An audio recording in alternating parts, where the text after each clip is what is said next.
Hati-hati, tadi ketentuan zakat, definisi zakat apa? Harta yang diambil dari sumber tertentu dengan jumlah tertentu kepada golongan tertentu, nggak bisa sembarangan. Ini yang seringkali di masyarakat dalam menyalurkan zakat seringkali, mohon maaf, tidak seperti ketentuan dalam At-Taubah 60. Objek zakat ini kalau dalam surah At-Taubah ayat 60 ada 8. Tapi sekarang tinggal 7. Karena apa? Karena untuk riqab hamba sahaya sudah nggak ada, tinggal 7, ya kan? Dalam surah At-Taubah ayat 60, fakir, miskin, amil, kemudian mu'allaf, kemudian fisabilillah, ibnu sabil, orang yang dililit hutang, ya kan? Nah, sekarang hamba saya udah nggak ada, berarti tinggal 7. Berarti kalau dari tinggal 7 ini berarti pertanyaannya adalah apa? Apakah di situ ada golongan anak yatim penerima zakat? Tidak ada. Ini yang seringkali di masyarakat dalam menyalurkan zakat seringkali, mohon maaf, tidak seperti ketentuan dalam At-Taubah 60. Saya di Kelungkung beberapa periode yang lalu jadi pengurus panti asuhan Fajar 2 di Kelungkung. Nah itu kadang anak-anak dipanggil ke Denpasar, ke donatur, kemudian donatur itu ngasih apa? Ngasih amplop ke anak-anak. Tidak sedikit di antara mereka bahwa amplop yang diberikan itu adalah sebagai apa? Penyaluran zakat mereka kepada anak-anak yatim. Padahal anak yatim itu tidak termasuk golongan yang berhak menerima zakat.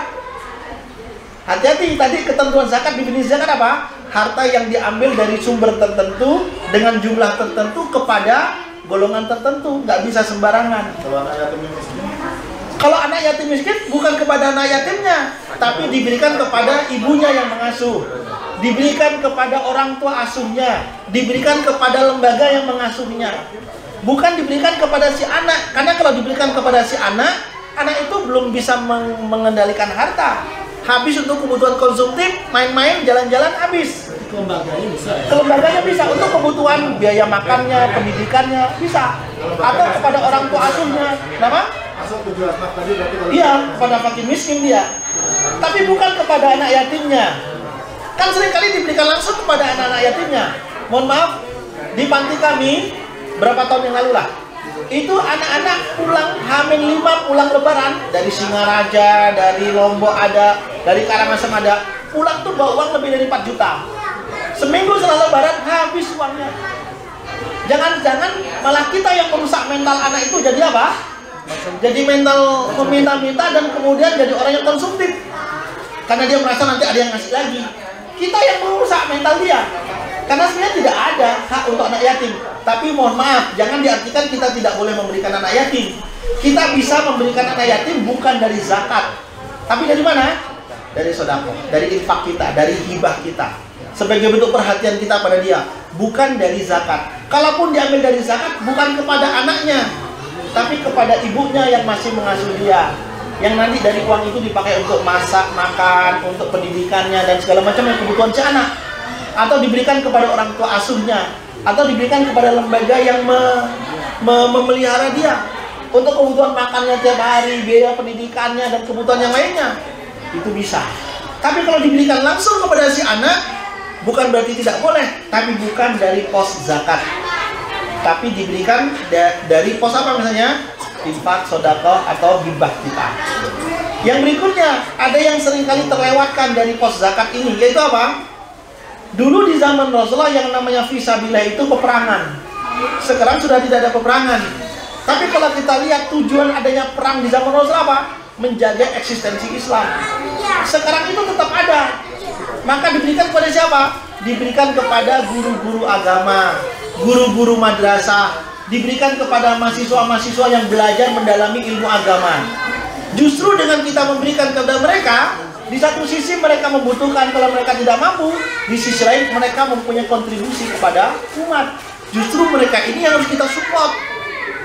Mohon maaf sekali. Coba kita tanya guru-guru TPQ. Gajinya rata-rata di bawah 1 juta.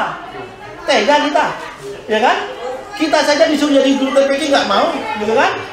Tapi kita seakan-akan dengan guru TPQ itu mintanya macam-macam untuk anaknya kita kan? Bagaimana anaknya supaya bisa ngaji, bisa sholat bergenap, tapi bayar SPP-nya cuma 70.000, dinaikin dikit protes gitu kan? Kasihan. Sehingga dari zakat inilah kita bisa memberikan apa?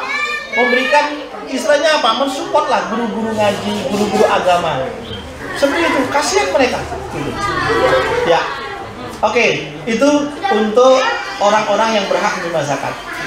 Ini, oh iya. Oke. Guru dan sebagainya artinya perorangan. Tapi ada juga yang berpendapat, ini sudah berkembang, bahwa yang bisa diberikan fisabilillah kepada organisasi Islam pun bisa diberikan. Ini yang pendapat yang sedang berkembang, termasuk di Muhammadiyah lah, ini terus terang saja pendapatnya, organisasi pun dapat diberikan zakat sebagai fisabilillah. Gimana pendapat Ustaz? Ya. Fisabilillah boleh diberikan kepada yayasan, bisa diberikan kepada lembaga, tapi peruntukannya adalah apa? Misalnya kalau yayasan, layanan pendidikan, nanti tujuannya adalah untuk apa?